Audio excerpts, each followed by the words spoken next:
अस्सलामुअलैकुम class 11 physics chapter number 4 work and energy में आज हम एग्जाम्पल 4.3 को सॉल्व करेंगे जो कि टॉपिक एफिशिएंसी से रिलेटेड है और बतानी है एफिशिएंसी मशीन की।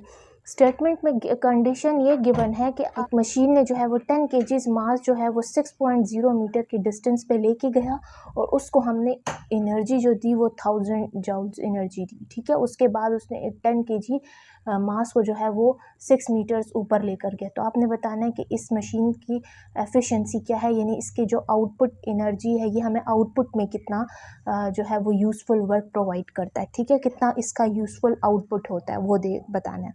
तो आपको जैसे पता है, पहले मैं आपको डेटा बता देती हूँ। मशीन नीडेड 1000 जूल्स, तो एनर्जी कितनी हो गई जूल, क्योंकि हमने ये एनर्जी इसको दी। तो इनपुट वर्क या इस पे वर्क हमने किया या इसको एनर्जी दी, बात एक ही है। तो 1000 जूल्स, मास हमारे पास 10 kg गिवन था, डिस्टेंस हमारे पास हाइट हो गई, डी से भी रिप्रेजेंट कर ले, मैंने एच से किया है 6.0 मीटर्स। और क्योंकि एक ऑब्जेक्ट ऊपर की तरफ जा रहा है, ठीक है, अगेंस्ट द ग्रेविटी वर्क कर रहा है, तो उसमें ग्रेविटी इन्वॉल्व है। ठीक है, एक फोर्स जो उसको नीचे लाती है वो ग्रेविटी, लेकिन आप तो अब जब एक ऑब्जेक्ट ऊपर जा रहा है तो उस पर तो ग्रेविटी एक्ट करेगी। तो 9.8 मीटर पर सेकंड स्क्वायर।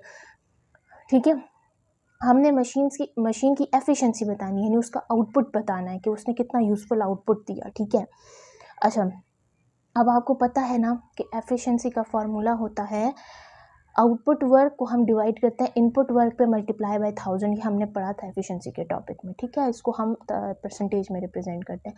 तो क्योंकि हमारे पास इनपुट वर्क है, इनपुट वर्क हमारे पास 1000 जूल है, लेकिन हमारे पास आउटपुट वर्क नहीं है।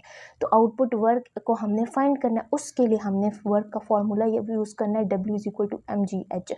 जब भी किसी ऑब्जेक्ट को हम ऊपर की तरफ लेकर जाते हैं तो उस टाइम उसके ऊपर लगने वाली फोर्स जो होती है वो हमारे पास mg के इक्वल होती है। ठीक है, क्योंकि हम ग्रेविटी के अगेंस्ट वर्क डन कर रहे होते हैं, तो उस टाइम जो उसके ऊपर लगने वाली फोर्स होती है वो उसकी मास ड्यू टू ग्रेविटी, और यहाँ पे आ जाएगा हाइट, उसका जो डिस्टेंस है।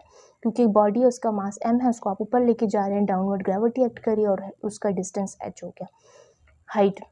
इसमें वैल्यूज पुट कर ले, W m की जगह एज इट इज़ 10 kg आ जाएगा, ग्रेविटी की वैल्यू 9.8 आ गई, और h जो है वो 6.0 मीटर का डिस्टेंस था। इनको सॉल्व कर लें तो 588 kilogram metre square second square, जो कि इक्वल होता है जूल के। सिंपल, आपको ये भूल भी जाए तो आप लिख लें वर्क का यूनिट क्या है, जूल। अब हमने एफिशिएंसी का फॉर्मूला लगा देना है और उसमें हमने पुट करना है efficiency is equal to output work divided by input work multiply by 100। अब हमने इसको किस में पुट करना था, ये जो एफिशिएंसी होती है ये परसेंटेज में हमेशा जो है वो बताई जाती है। ठीक है, तो एफिशिएंसी एज इट इज़ आ जाएगा। आउटपुट वर्क क्या आया था, 588 जूल आ गया था। इनपुट वर्क हमारे पास ऑलरेडी गिवन था जो कि 1000 kg था, सॉरी 1000 जूल।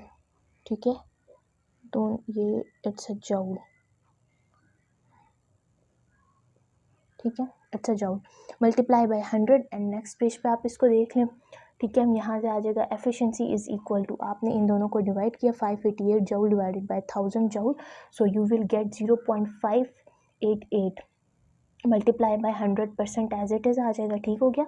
अच्छा, इसको थोड़ा सा हम नीचे कर लेते हैं। हाँ, एफिशिएंसी इज इक्वल टू, इन दोनों को आपने मल्टीप्लाई किया। ठीक है, तो आपके पास आ गया 58.8 और परसेंट एज इट इज़ आ जाएगा, परसेंटेज का साइन, जो कि 58.8 अप्रॉक्सीमेटली इक्वल किसके होता है, 59% के। ठीक है, तो एफिशिएंसी को हम एक सिंबल से, ये जो आपको एन से नज़र आ रहा है ना, ये एन तो सिंपल इतना होता है, लेकिन आप इसको थोड़ा सा इसकी एक साइड को लंबा कर लें तो इसको फिजिक्स में बोलते हैं ईटा। ठीक है, तो ये ईटा है, एफिशिएंसी को हम ईटा से रिप्रेजेंट करते हैं, जो कि हमारे पास एफिशिएंसी। अच्छा, हमने इसको इनपुट कितना दिया था, 1000 जूल, इसने आउटपुट हमें क्या दिया, जस्ट 59%। ठीक है, तो यहाँ पर आप इसको देखें कि इसकी एफिशिएंसी जो है वो हमारे पास कम है। ठीक हो गया, तो ये हमने एग्जाम्पल 4.3 को हमने सॉल्व किया। ठीक है, और नेक्स्ट जो वीडियो लेक्चर में अब रिकॉर्ड करूँगी वो एग्जाम्पल 4.4 पे का होगा, और अब मैंने उसकी स्टेटमेंट जो है वो लिख ली, इंशाल्लाह वो मैं प्रिपेयर करती हूँ। नेक्स्ट वीडियो लेक्चर के साथ मिलते हैं, टिल देन अल्लाह हाफिज़।